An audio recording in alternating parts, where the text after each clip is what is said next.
우리 함께 찬양함으로 하나님께 영광 돌리도록 하겠습니다. 찬송가 336장. 찬송가 336장. 환난과 핍박 중에도. 찬송가 336장. 환난과 핍박 중에도. 우리 함께 찬양하겠습니다.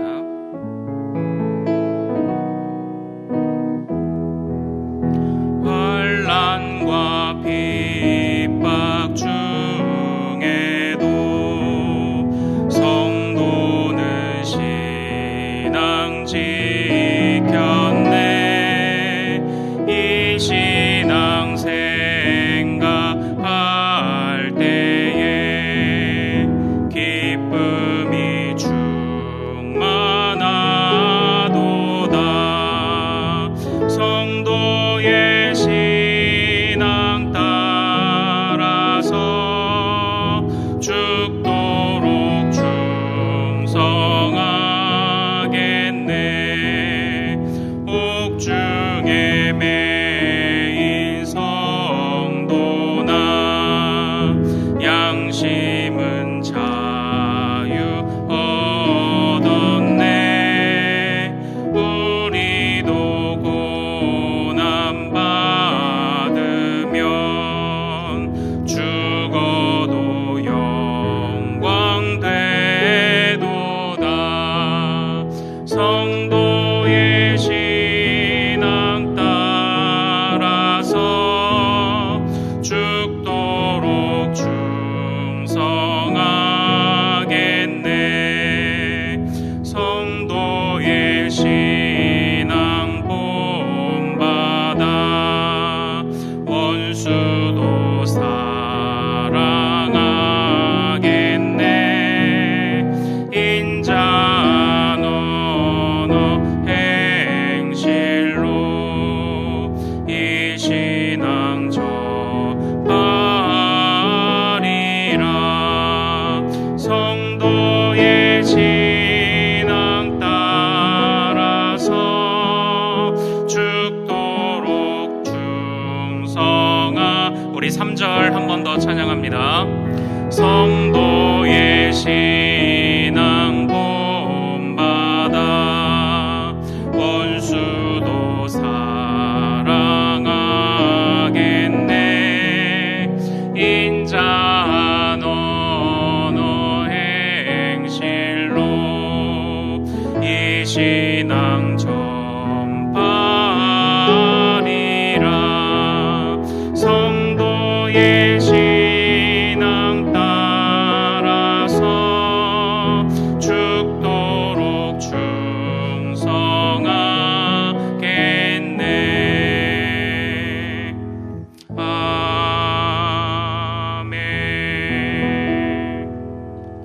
아멘. 우리 같이 기도하겠습니다. 사랑이 많으신 하나님 아버지, 오늘도 이 새벽에 깨워주시고 가장 먼저 주님을 바라보게 하시니 감사합니다. 오늘도 사모하는 마음으로 주님 앞에 나왔사오니 오늘도 인생의 주인 되신 하나님께서 우리를 불쌍히 여기사 때마다 일마다 도와주시고 은혜 내려 주옵소서. 이 시간 먼저 하나님의 말씀을 묵상하고자 합니다. 말씀을 읽을 때 은혜 주시고 말씀을 들을 때 그 말씀이 우리 마음에 새겨지게 하시며 기도의 문이 열리게 하사 오늘 하루도 믿음으로 살아갈 힘과 능력을 공급받게 하옵소서. 주님, 오늘 이 새벽에 우리를 위해 십자가에 달리신 예수 그리스도를 만나기 원합니다. 이 시간 앉은 자리마다 임재하여 주시고 오늘 말씀을 통해 예수님의 마음을 배우게 하옵소서. 그래서 오늘 하루도 예수님처럼 말하고 생각하며 살게 하사 더욱더 예수님을 닮아가는 복된 하루가 되게 하옵소서. 이 시간 우리 대전중앙교회와 우리의 모든 성도들을 축복합니다. 오늘 우리가 모든 성도들을 대신하여 주님 앞에 엎드려 싸우니 우리의 기도를 들으사 우리 교회를 힘있게 하여 주시고 모든 성도들의 삶을 붙잡아 주옵소서. 오늘도 성도들의 마음과 생각을 지켜주사 가정과 일터마다 평안케 하옵소서. 선한데 지혜롭고 악한데 미련하게 하시며 남에게 대접받고자 하는 대로 먼저 남을 대접하는 삶을 살게 하시고 오늘 하루도 오직 하나님을 기쁘시게 하는 인생을 살게 하옵소서. 이 시간 우리 모든 성도들의 가정과 사업장과 자녀들을 주님 손에 올려드립니다. 주님께서 능하신 오른손으로 붙잡아 주사 범사에 형통케 하시고 만나는 모든 사람들에게 축복의 통로로 쓰임받게 하옵소서. 우리 모든 인생에게 복을 주시는 예수 그리스도의 이름으로 기도하옵나이다. 아멘. 오늘 주신 하나님의 말씀은 신약성경 고린도전서 16장입니다. 16장 1절에서 12절까지의 말씀입니다. 고린도전서 16장 1절에서 12절까지의 말씀입니다.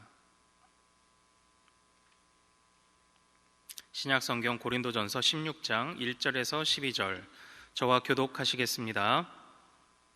성도를 위하는 연보에 관하여는 내가 갈라디아 교회들에게 명한 것 같이 너희도 그렇게 하라. 전날에 너희 각 사람이 수입에 따라 모아두어서 내가 갈 때에 연보를 하지 않게 하라. 내가 이를 때에 너희가 인정한 사람에게 편지를 주어 너희의 은혜를 예루살렘으로 가지고 가게 하리니 만일 나도 가는 것이 합당하면 그들이 나와 함께 가리라. 내가 마게도냐를 지날 터이니 마게도냐를 지난 후에 너희에게 가서 혹 너희와 함께 머물며 겨울을 주밀 듯도 하니 이는 너희가 나를 내가 갈 곳으로 보내어 주게 하려 함이라. 이제는 지나는 길에 너희 보기를 원하지 아니하노니 이는 만일 주께서 허락하시면 얼마 동안 너희와 함께 머물기를 바람이라. 내가 오순절까지 에베소에 머물려 함은 내게 광대하고 유효한 문이 열렸으나 대적하는 자가 많음이라.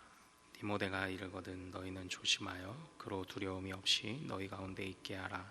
이는 그도 나와 같이 주의 일을 힘쓰는 자임이라. 그러므로 누구든지 그를 멸시하지 말고 평안히 보내어 내게로 오게 하라. 나는 그가 형제들과 함께 오기를 기다리노라. 형제 아볼로에 대하여는 그에게 형제들과 함께 너희에게 가라고 내가 많이 권하였으되 지금은 갈 뜻이 전혀 없으나 기회가 있으면 가리라. 아멘. 우리가 함께 오늘 읽은 이 말씀을 통해서요, 자원하는 마음으로 헌신하라, 자원하는 마음으로 헌신하라라는 제목으로 은혜를 같이 나누도록 하겠습니다. 하나님께서 오늘 이 시간도 충만한 지혜 주실 줄 믿습니다. 사도 바울은 고린도 교회가 그에게 했던 질문들을 바탕으로 이 고린도 전서를 기록한 그런 구성을 볼 수 있습니다. 고린도 전서의 이제 마지막 장 16장인데요. 그래서 고린도 교회가 사도 바울에게 질문했던 마지막 질문은 바로 연보, 바로 헌금에 관한 것이었습니다. 그래서 1절에 보면 연보에 관하여는 이렇게 되어 있잖아요. 그러니까 먼저 질문이 온 거예요. 그래서 이제 차례차례 답변을 하는 건데요. 이제는 내가 연보에 관한 답변을 하겠다, 이렇게 말을 하고 있는 것이죠. 자, 이때에 이제 이 가르침이 오늘날 우리들에게도 또 동일하게 적용될 텐데요. 그래서 이 헌금에 관한 교훈을 나누는 것이 참 중요할 것이라 생각을 합니다. 사도 바울은 헌금을 드리는 데 있어서 중요한 원리를 한 가지 제시하고 있습니다. 그것은 바로 2절에 있는 말씀입니다. 우리 2절 말씀, 16장 2절 다시 한번 같이 읽어볼까요? 자, 시작. 매주 첫날에 너희 각 사람이 수입에 따라 모아두어서 내가 갈 때에 연보를 하지 않게 하라. 아멘. 네, 이렇게 되어 있죠. 이제 요 개역개정 성경만을 보면 우리가 오늘 읽은 본문 말씀 중에 조금 헷갈리는 부분들이 있는데, 그래서 뭐 쉬운 성경이나 우리말 성경 이런 것들을 같이 좀 참고하시면 좋습니다. 그런데 이제 그런 성경들을 또 참고하니 이 말씀이 어떤 뜻이냐면, 내가 갈 때 연보를 하지 않게 하라, 이 말이 내가 갔을 때 부랴부랴 등 떠밀려 하지 말아라. 너희의 헌금을 내가 갔을 때 비로소 등 떠밀려 하지 말아라. 지금 그 얘기를 하고 있어요. 그리고 어떻게 그 헌금을 드리라고 합니까? 2절 처음에 매주 첫날에 이렇게 되어 있어요. 매주 첫날에. 그러니까 이 매주 첫날이라는 것은 무엇인가요? 바로 주일입니다. 주일. 하나님이 허락하신 매주 첫날, 그러니까 너희가 주일 예배를 드리러 모일 때에 그때마다 너희가 헌금을 해야 된다. 내가 갔을 때 억지로 하는 것은 어떻게 보면 바울 입장에서, 아니 어느 누가 생각해도 바울이 딱 눈에 보였을 때 그제서야 하는 것은 이건 쉽습니다. 그러나 이 연보가, 이 헌금이 자발적으로 드려지는 것이 되려면 그것이 그 사람에게 있어서 정말 중요하게 여겨지기도 해야 되겠고, 중요하기 때문에 반복해서 드려지는 습관이, 거룩한 습관이 되어져야 하기도 하지 않을까요? 그렇기 때문에 매주 첫날마다 너희가 드리는 것이 중요하다. 너희가 정기적으로 하나님 앞에 드리는 것이 중요하다라고 이야기를 하고 있는 거예요. 그래서 헌금의 첫 번째 원리는 이것이 거룩한 습관이 되어 정기적으로 일정하게 드려져야 한다라는 것입니다. 자, 그런데 그렇다면 왜 우리가 헌금을 해야 됩니까? 우리가 헌금을 할 수 있는 이유가 무엇입니까? 그 비밀 또한 이 매주 첫날에 라는 그 표현 안에 그 의미가 담겨 있다고 저는 묵상을 했어요. 매주 첫날, 주일이 어떤 날인가요? 원래는 안식일에 예배를 드렸으나 안식일이 세상에 그 범접할 수 없었던 안식일이 하루가 밀려 주일을 기념하여 지키게 되는 것으로 바뀌었던 핵심적인 사건이 무엇입니까? 그것은 바로 예수 그리스도의 부활입니다. 부활이에요. 헌금할 수 있는 이유가 무엇이냐고 묻는다면 바로 이 매주 첫날 주일에 그것을 행해야 하는 것에 그 의미를 찾을 수가 있습니다.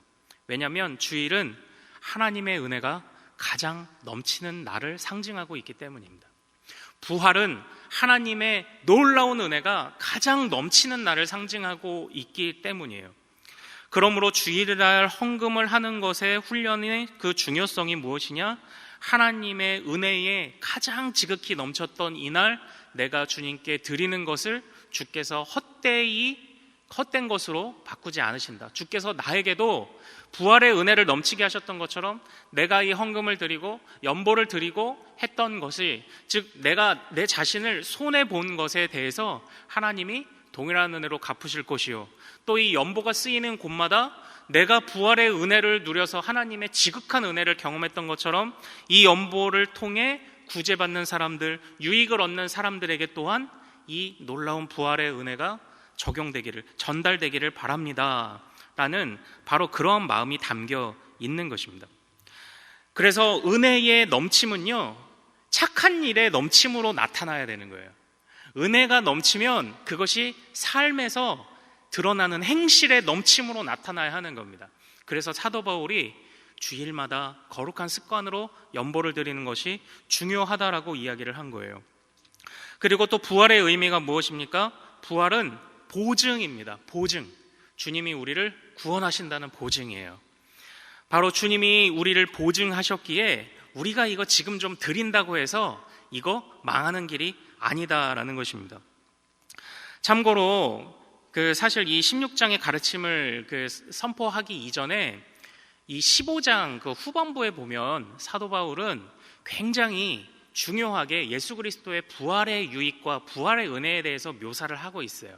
그러니까 사실 이 말씀은 매주 첫날이라는 요 단어 하나만이 아니라 바로 그 부활이라는 흐름 속에서 이 연보를 봐야 한다라는 거예요. 그러니까 왜 우리가 연보뿐만 아니라 왜 우리가 헌신해야 합니까? 우리는 부활의 은혜를 누린 백성이기 때문이에요. 부활의 은혜를 누렸기 때문에, 은혜가 넘쳤기 때문에 그 은혜를 우리만 갖고 있기에 주체할 수 없어서 드려야 한다라는 것을 지금 사도 바울이 이야기를 하고 있습니다. 그래서요, 사도 바울은 이 헌금이라는 것이 단지 물질을 드리는 것이 아니라 주님이 우리를 부활의 은혜를 주셨다는 표현이요, 주님의 보증이요, 그리고 은혜의 넘침이기 때문에 사도 바울은 이 연보를 본인이 사용하는 것에 있어서도 굉장히 조심스럽게 사용을 합니다. 우리가 오늘날 드려지는 이 물질들을 얼마나 조심스럽게 사용을 해야 되는지 중요한 가르침을 주고 있어요. 그래서 3절과 4절 말씀 같이 한번 읽어볼까요? 자, 시작. 내가 이를 때에 너희가 인정한 사람에게 편지를 주어 너희의 은혜를 예루살렘으로 가지고 가게 하리니 만일 나도 가는 것이 합당하면 그들이 나와 함께 가리라. 이게 무슨 말이냐면 바로 이런 뜻입니다. 너희가 헌금을 드려라, 예물을 드려라. 내가 갔을 때 그제서야 하지 말아라. 그리고 그 예물을 너희가 인정한 사람에게, 그러니까 사도 바울 자신에게 맡기지 않아도 된다라는 거예요. 이 예물은 어차피 하나님의 영광과 목적을 위해 사용될 것이기 때문에 주도권을 누가 갖느냐가 중요한 게 아니에요. 그것이 중요한 게 아니라 물질의 주도권이 누구에게 있냐, 그것이 중요한 것이 아니라 이것이 어떻게 쓰이느냐가 더 중요하다라는 것을 강조하고 있어요. 그래서 굉장히 조심스럽게 얘기하는 것입니다. 그 주도권, 그 예물을 같이 모아서 나에게 주지 않아도 된다. 너희가 인정한 사람 편에 예루살렘으로 보내도 된다라고 이야기를 하고 있어요. 그러니까 사도 바울은 처음부터 끝까지 이 예물을 드릴 때에 주님이 우리에게 허락하신 부활의 영광을 가리지 않기 위해 지금 철저하게 애를 쓰고 있어요. 그러니까 우리가 사실 드려진 예물들을 사용하면서도 주님의 영광을 가리는 일이 과연 없다고 말할 수가 있을까요? 아닙니다. 우리는 미련하기에 이 예물을, 거룩한 예물을 사용하면서도 주님의 영광을 가리는 일이 있을 수 있습니다. 그렇기 때문에 굉장히 조심해야 한다라는 거예요. 자, 그런데 저는 이렇게 또 한번 생각을 해봤어요. 그렇다면 왜 꼭 연보이며 물질이어야 하는가? 하나님의 은혜의 넘침이 왜 꼭 물질이어야 하는가? 그런 생각을 좀 해봤는데요. 이건 그냥 철저하게 제 생각입니다. 일단 예물이 보내기가 쉽더라고요. 보내기가 쉬워요. 근데 단지 그것만이 아닙니다. 오늘 이 예물이 어디에 쓰이기 위해, 어느 목적을 위해 이 예물을 드려야 한다고 이야기하고 있습니까? 바로 3절에 예루살렘이에요. 그러니까 지금 놀라운 것이, 지금 말하자면 선교지였던 이방인 교회가 오히려 예물을 드려서 본부교회로 보내는 겁니다. 지금 예루살렘을 위해 보내는 거예요. 보통은 이제 본부가 그 선교지로 보내는 것이 이제 일반적인데 지금 상황이 반대입니다. 이방인 교회가 예루살렘으로 예물을 보내려고 하는 거예요. 자, 그때에 그 예상할 수 있는 유익이 무엇입니까? 바로 이방인들과 유대인들. 물론 이 유대인들과 그 예루살렘 교회는 유대인 그리스도인들은 복음으로 많이 그들의 생각들이 이제는 허물이 없다라는 것을 많이 깨달았지만, 그러나 여전히 몇몇 사람의 마음속에는 좀 거리낌이 있었을 것입니다. 나는 유대인인데 저들은 이방인인데.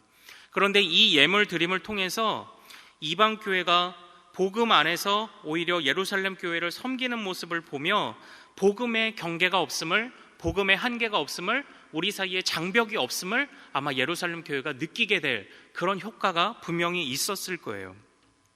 보내기도 쉽고 드려지기도 쉽고 또 그 모든 사람들이 중요하다고 여기는 것에 있어서 부인할 수 없는 것이기에 이방인이 그들에게 있어 중요한 것을 우리에게 보냈다. 어찌 보면 이 물질이 손쉬운 것만을 넘어서 하나님 다음으로 중요하게 여기는 것들을 드리는 것이기에 아마 그 사랑이 가장 잘 표현될 수 있지 않았을까 하는 그런 생각을 또 함께 해보게 됩니다.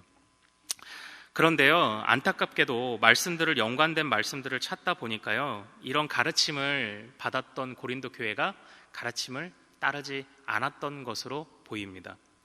왜냐하면 고린도 후서 8장과 9장에 가면 거의 동일한 연보에 관한 가르침을 다시 주고 있습니다. 다시 준다라는 것은 무엇을 의미하나요? 그들이 말을 듣지 않았던 것이죠. 사실 이 연보의 문제, 헌금의 문제, 특별히 자발적으로 기쁘게 한다라는 문제는 그래서 간단치가 않습니다. 그 자발적이라는 것, 기쁘게라는 것의 그 마음은 첫 번째로는 하나님이 감찰하시지만 우리의 마음이 그 한계를 정하잖아요. 내가 기쁘게 나는 이만큼 할 수 있다. 내가 자발적으로 이 정도 할 수 있다. 첫 번째로는 우리 그 신앙 양심이라는 것이 그 한계를 정하잖아요. 그런데 우리의 여전히 남아있는 미련한 마음 속에서 그 신앙 양심이 움츠러들 수 있는 가능성이 너무나도 많습니다. 연보는 특히 그렇습니다. 그래서요, 고린도 후서 9장에 보면 사도 바울이 다시 한번 이야기합니다. 고후 9장 6절에, 고린도 후서 9장 6절에 인색함으로나 억지로나 하지 말아라. 하나님이 능히 모든 은혜를 너희에게 넘치게 하실 것이다. 그러므로 하나님이 너희의 착한 일도 넘치게 하실 것이기에 너희가 인색하지 말아라. 그리고 흩어 가난한 자들에게 준다면 너희의 의의가 영원토록 있을 것이다. 이렇게 이야기를 하고 있어요. 너희가 영원토록 부활 신앙에 동참하는 자들 되게 할 것이다. 그리고 우리의 이런 행위로 말미암아 연보의 도움을 받는 자들이 하나님께 감사하게 될 것이다. 하나님께 동일한 영광을 돌리게 될 것이다. 어떠세요? 고린도 전서에 있는 말씀과 거의 유사한 말씀들을 반복하고 있죠. 이처럼 쉽지 않아요. 자, 최근에 제가 존 파이퍼라는 목사님에게 그 짧은 강연을 하나 좀 듣다가요, 신앙상담 했던 내용들이 올라와 있어서 좀 듣다가 11조를 꼭 드려야 하나요? 이제 이런 영상을 좀 하나 봤었습니다. 그때 존 파이퍼 목사님이 이렇게 대답하시더라고요. 그러니까 어떤 사람이 질문한 겁니다. 11조는 구약의 율법인데 오늘 우리가 11조를 드려야 되나요? 이제 이렇게 질문을 한 겁니다. 존 파이퍼 목사님이 이렇게 대답을 하셨습니다. 구약에 있는 율법은 예수님에 의해서 서로 사랑하라, 하나님을 사랑하고 이웃을 사랑하라, 서로 사랑하라라는 새 계명으로 분명히 갱신되었습니다. 그렇다면 이것은 예수님이 주신 것, 모세에 의해서 수여된 것이 아니라 예수님에 의해서 주어진 것이기에 이 계명은 이전 율법보다 더욱 큰 계명이라고 할 수 있습니다. 왜냐하면 예수님의 그 사랑이, 예수님이 말씀하신 사랑이 율법의 완성이기 때문입니다. 그렇다고 한다면 우리는 구약에서 율법이 말하고 있는 것보다 더 큰 은혜의 계명을 받았으니 구약에서 드리라고 한 것보다 더 크게 드리는 것이 무슨 문제가 있겠습니까? 이렇게 얘기를 해요. 저는 그 말에 많이 동의를 했습니다. 11조를 드려야 하냐라는 것은 성숙한 그리스도인의 질문이 아니에요. 11조보다 어떻게 하면 더 드릴까를 고민해야 되는 것이 성숙한 그리스도인의 질문이 아닐까라는 그런 생각을 했었습니다. 그것을 통해서요, 거기서도 이제 생각해 보는 것입니다. 마음속에 인색함들이 남아 있을 수 있습니다. 자발적으로 드리는 것이 어렵습니다. 11조를 어떻게든 드리지 않고 어떻게든 드리지 않으려는 핑계를 찾는 것, 그래서 그건 구약이 아닙니까? 신약은 아니지 않습니까? 그런 생각들이, 비슷한 생각들이 고린도 교회 안에 있었고 우리 안에도 있을 수 있습니다. 그러나 사도 바울이 끊임없이 생각하는, 이후에 있는 말씀을 제가 다 이제 보지는 못하겠지만 그 이후에 있는 말씀, 그러니까 내가 당장에는 너희에게 못 간다, 내가 너희를 스쳐 지나가려고 하지 않는다, 너희에게 가면 오래 머물 건데 지금 에베소에서 내가 사역을 해야 돼서 중요한 사역이 있고 대적들이 있어서 당장은 못 간다, 이제 이 이야기와 그 대신 디모데를 너희한테 보낼 테니 그에게 적대적으로 대하지 마라, 나에게 적대적으로 대할 수는 있어도 디모데에게까지 그러지 말아라, 이제 이런 이야기들을 주는데요, 저는 그 모든 것들은 다 하나님의 영광을 가리지 않는 것이라는 기준으로 이 나머지의 말씀도 좀 간단히 해석하고 이제 말씀을 좀 마치고 싶어요. 하나님의 영광을 가리지 않기 위해 당장 고린도교의 문제를 생각하면 뛰어들어가고 싶지만 에베소에서 하나님의 영광이 가려지는 일들을 막기 위해 여전히 고군분투해야 되는 사도 바울. 그러나 고린도에 있는 하나님의 영광을 가리고 있는 고린도를 가만히 둘 수 없어서 그에게 철저히 위임받은 디모데를 보내고자 했던 그런 사도 바울. 어떻게 해서든지 사도 바울의 기준은요, 하나님의 영광을 가리지 않는 것이었습니다. 연보도, 헌금도, 사역도, 그 연보를 사용하는 일도, 새로운 그가 위임한 새로운 인물들을, 지도자들을 세우는 일도 그에게 기준은 하나였습니다. 하나님의 영광을 가리지 않는 것. 오늘 살아가시는 우리 성도님들에게도 이것이 중요한 기준 되기를 소망합니다. 주여, 오늘 하루 내가 주님의 영광 가리지 않기를 원합니다. 나의 몸과 생각과 마음과 물질과 어떤 것이든지, 모든 인간관계와 가정과 직장과 어떤 것이든지 하나님의 영광을 드러내는 도구로 사용하여 주시옵소서. 이것이 오늘 우리의 귀한 기도 제목 되기를 소망합니다. 우리 오늘 말씀 붙잡고 한번 같이 기도하겠습니다. 주여, 우리를 사용하옵소서, 마음껏 사용하옵소서라고 기도하시기를 원합니다. 물질도, 가진 모든 것, 인간관계 어떤 것이든지 하나님 거룩하게 우리를 사용하옵소서. 우리 자신이 거룩한 연보가 되고 우리의 인생이 거룩한 연보가 되게 하옵소서. 하나님의 영광 가리는 일 얻게 하옵소서라고 우리 말씀 생각하며 주여 이름 크게 한번 부르고 기도합니다. 주여, 거룩하신 아버지 하나님, 나에게 주신 것이 이렇게 많습니다. 주님의 거룩한 죽음과 부활로 주님 나를 이렇게 살리셨고 하나님, 이렇게 내가 부활의 그 약속을 받은 자로 하나님 나를 이렇게 삼아주셨는데, 하나님이여 그 부활의 사람답게, 부활을 약속받은 부활의 그 은혜를 누린 자들답게 살지 못하는 나를 주여 불쌍히 여겨주시옵소서. 하나님이여 내 몸과 생각이 범죄하지 않게 하옵소서. 하나님, 내가 드린 것이 주님의 것임을 고백하는 것이 인색하지 않도록 도와주시옵소서. 아버지 하나님이여 주님의 영광 가리지 않도록 오늘 하루도 붙잡아 주시옵소서. 그렇게 하나님 영광의 도구로 사용하여 주시옵소서. 오늘은 화요일입니다. 특별히 교회의 모든 양육 및 훈련 사역을 위해 기도하는 날입니다. 이 시간 기도하실 때 우리 교회가 주님께서 맡겨주신 영혼들을 잘 양육하고 세우는 교회가 되게 하옵소서. 양육과 훈련을 이끄시는 모든 사역자들을 성령으로 충만케 하옵소서. 모든 성도들이 예수 그리스도의 장성한 분량까지 계속하여 성장해 갈 수 있도록, 그리고 계속해서 담임 목사님을 위해 기도해 주시고 함께 동역하시는 장로님들과 교역자들이 사랑으로 하나 되어 온 교회가 성령으로 충만한 가운데 부흥의 역사를 이루게 해달라고, 또 교회의 양육 및 훈련 사역을 위해 합심으로 기도하신 이후에 자유롭게 기도하시면 되겠습니다. 저를 먼저 따라해 주십시오. 주여 생기를 부어 주옵소서. 주여 생기를 부어 주옵소서. 우리 주여 이름 크게 한번 부르고 마음껏 기도합니다. 주여